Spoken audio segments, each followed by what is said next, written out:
Welcome to our lecture number 34. This is on hormones and sexual behavior in humans. And I've laid some of the groundwork, I think, for this lecture and the previous lecture.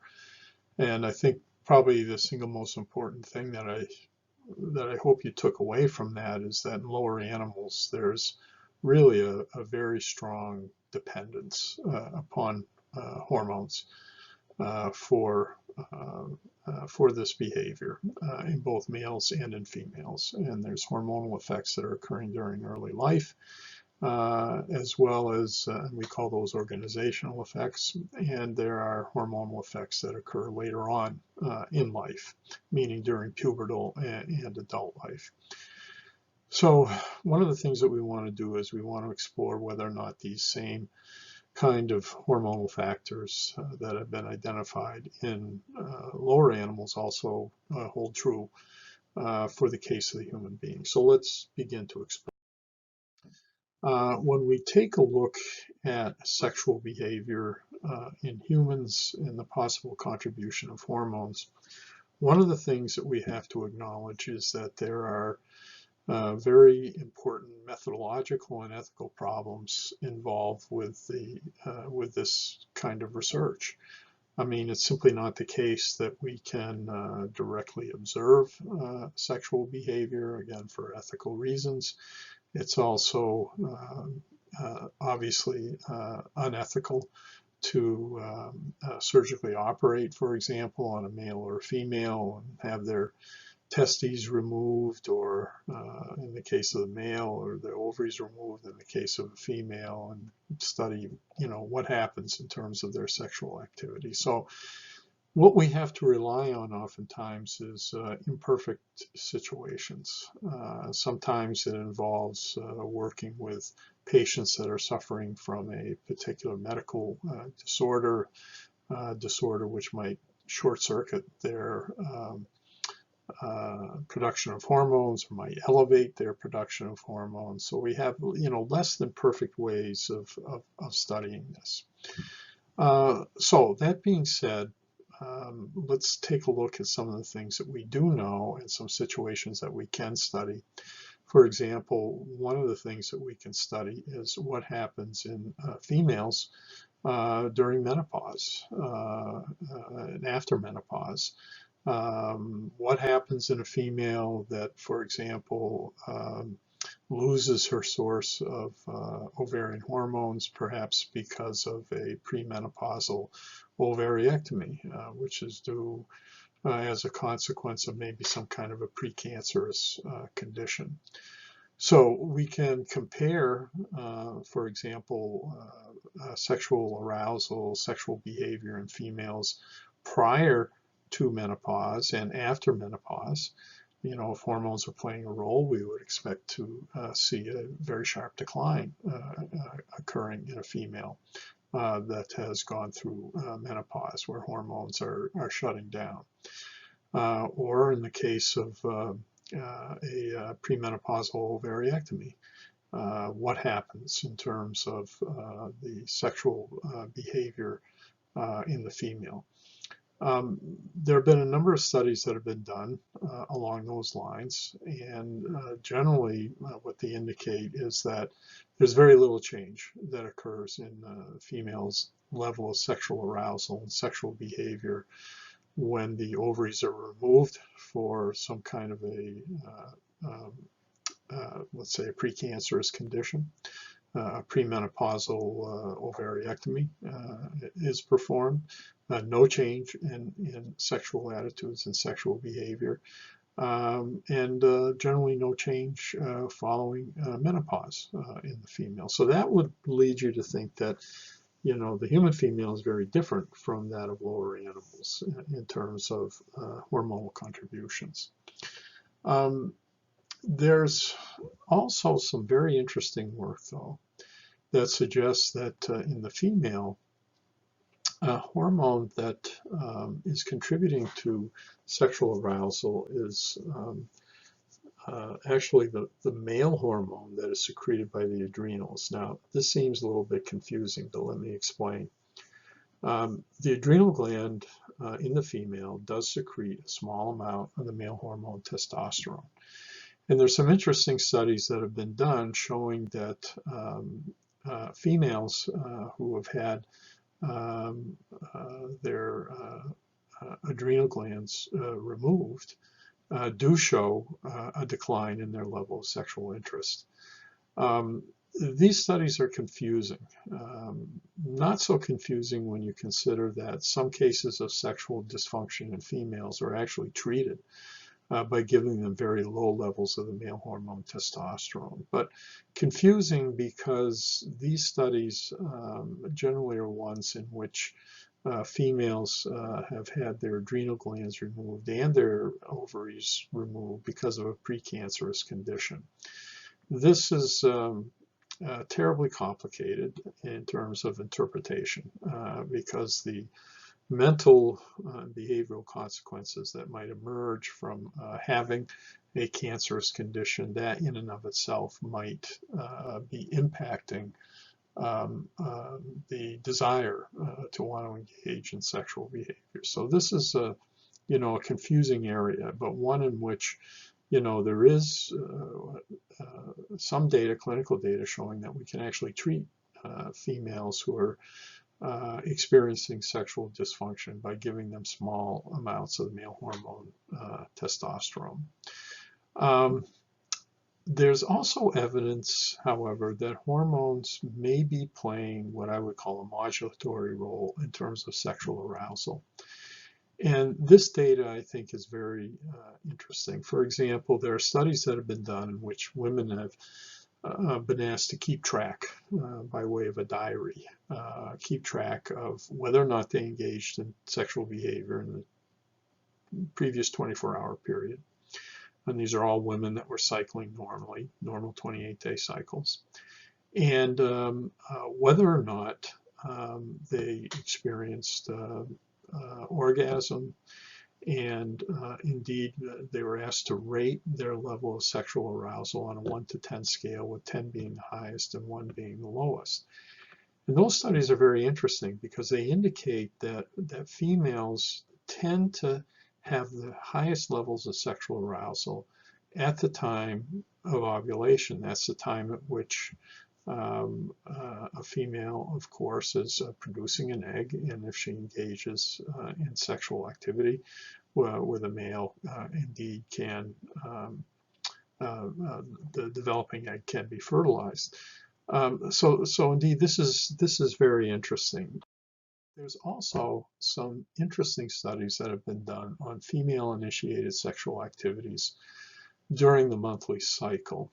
And the graph that you see here is a summary of a study in which they took women from 3 different categories: women that were taking birth control pills, women who used intrusive methods of birth control like the diaphragm, foam, and condom, and women that were using non-intrusive methods, things like IUD, for example.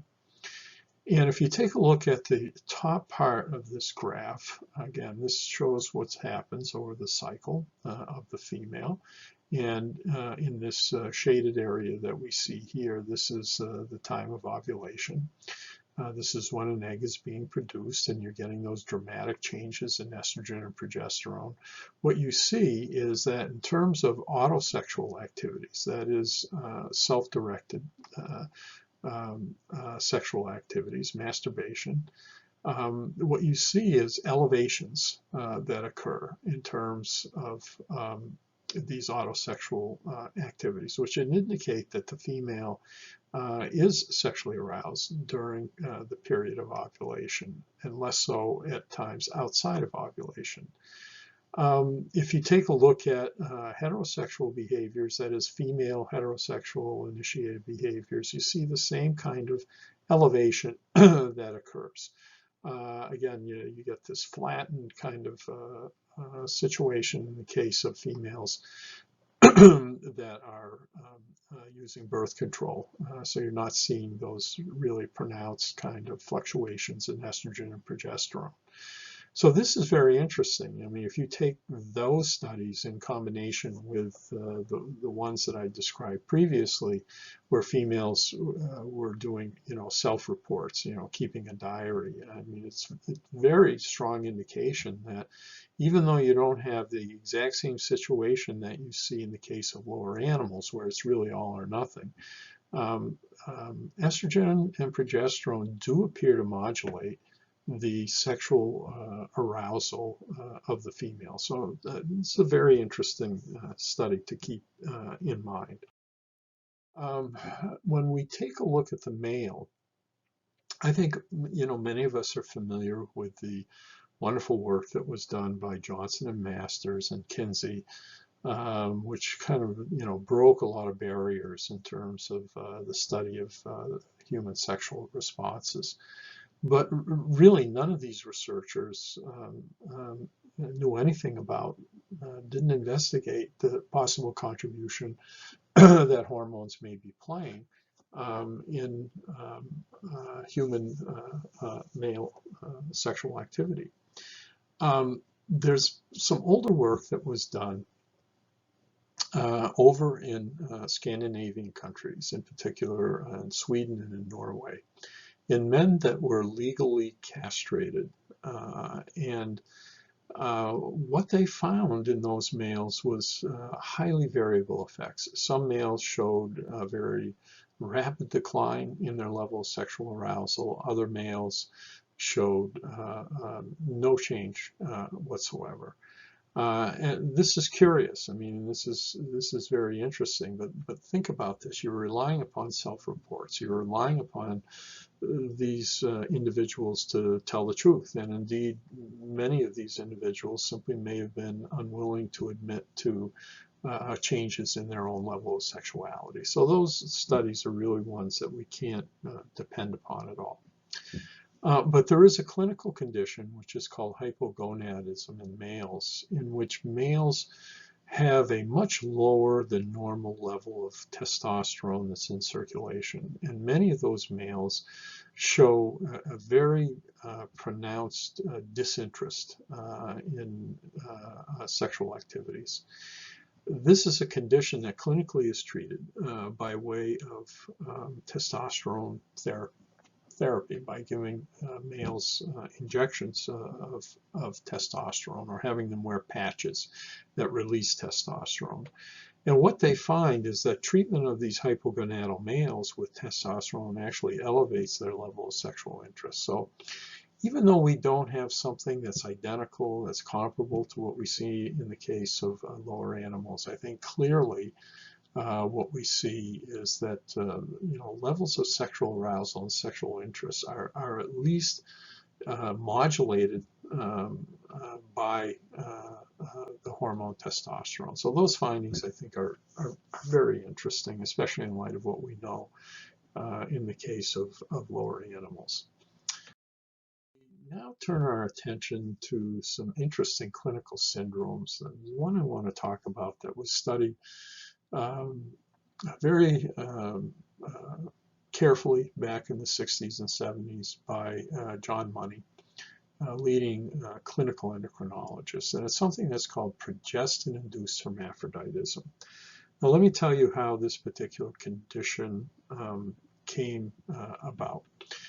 These were female fetuses now that were exposed to masculinizing progestins. Now let me describe to you what I mean by that. Back during this period of time, there were many different synthetic progesterones, they're called progestins, that were being manufactured by pharmaceutical companies. Progestins routinely are used in women that have already had a miscarriage.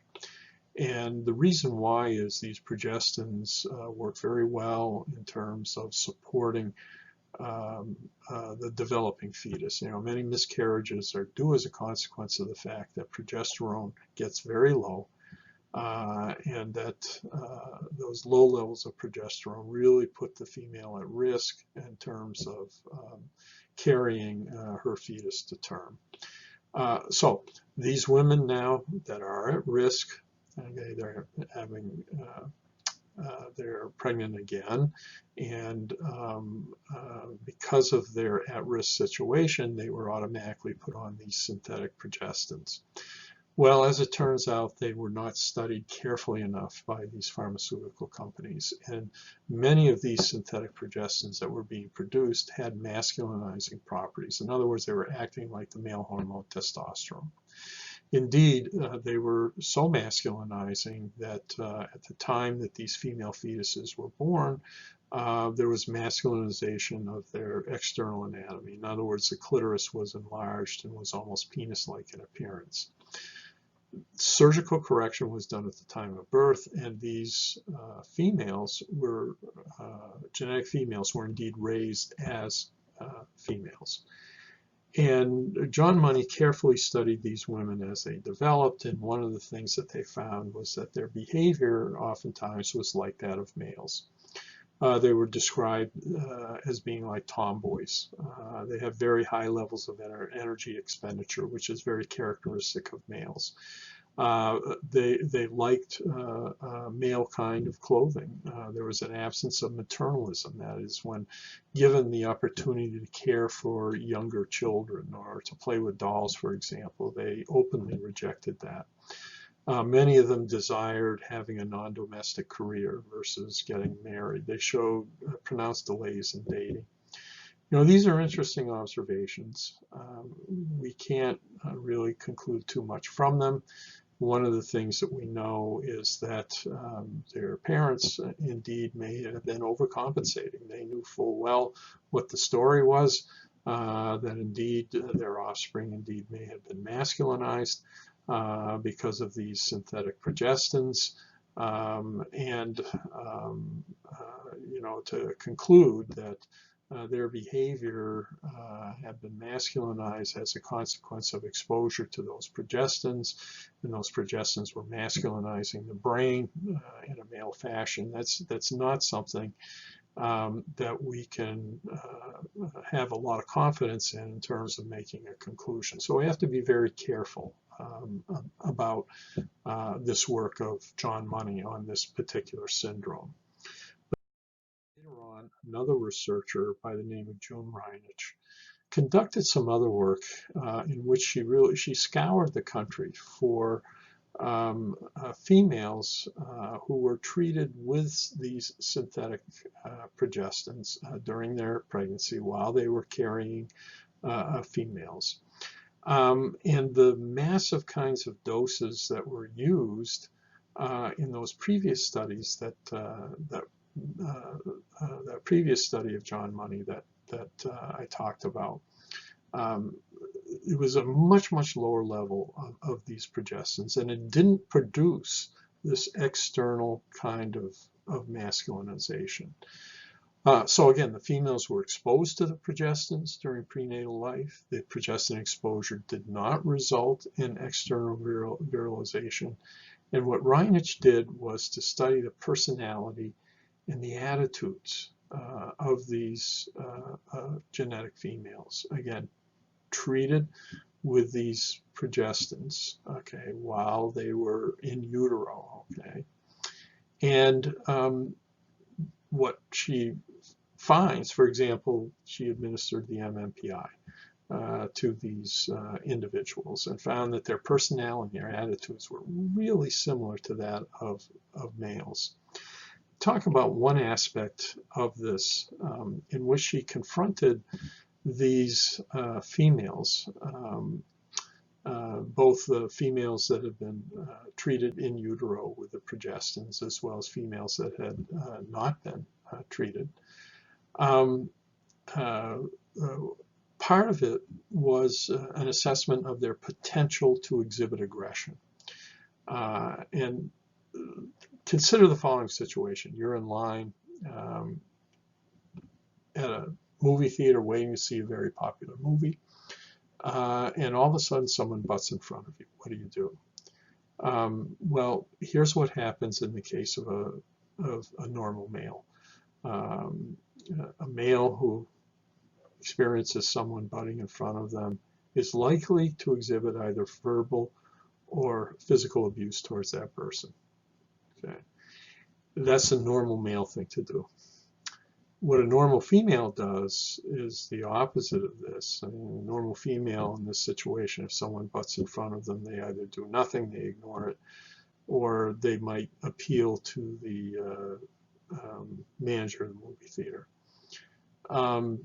But certainly not physical or verbal abuse. But when Reinisch took a look at these females that had been exposed prenatally to progestins, what she found was that these females were very similar to that of normal males. That is to say, they were much more likely to exhibit verbal or physical abuse. So again, this is very interesting in light of the previous research that we talked about, not only in lower animals, but the research earlier by John Money. So, this is, interesting work that we need to consider when we're exploring the degree to which hormones may be involved in sexual behavior in humans. So the whole question then of sexual orientation becomes a fascinating one, becomes a very important one. And we ask the question, what do we know about being straight or gay? And indeed, that kind of information really over the last 10 or 15 years is emerging and pointing us into some very interesting. Let's talk about this for a few moments in terms of what's happening in our society where, coming out and expressing sexual orientation is becoming more and more acceptable. And indeed, some famous individuals, CNN correspondent Anderson Cooper, a number of years ago now, came out. And this really opened up an avenue for many others to do the same thing.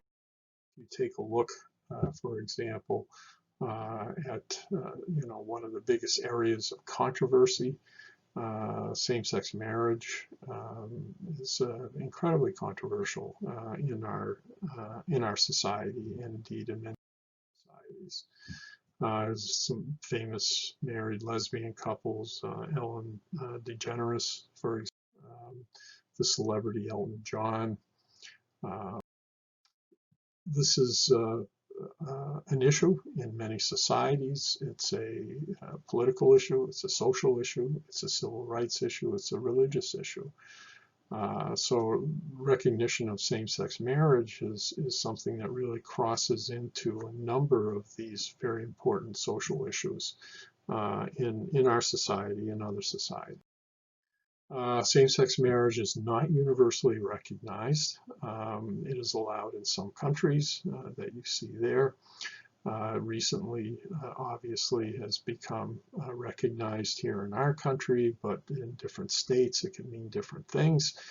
And indeed, generally speaking, same-sex marriage couples lack a lot of universal legal protections that heterosexual couples have. Things like Social Security benefits and child and spousal support and liability for debts. These are all, access to pension plans and so on. These are all things that are still problematic in some parts of our country, for example. So, this is the context now for some of the very interesting research that has been done in this area, in which we will explore that work. We'll talk about some of the fascinating studies that have been done concerning sexual orientation and the degree to which hormones may be playing a role. So that will be the subject of our next lecture. Before we do move on to our next lecture, again, this whole issue of same-sex marriage, many people believe that it's a basic human rights issue, but at the same time, there's a lot of opposition to it. Homophobia, heterosexism. Take a look at our history here in the United States, anyway. Prohibitions on interracial marriages. And just really a lack of awareness about behavioral neuroscience research. So keep that in mind as we go along.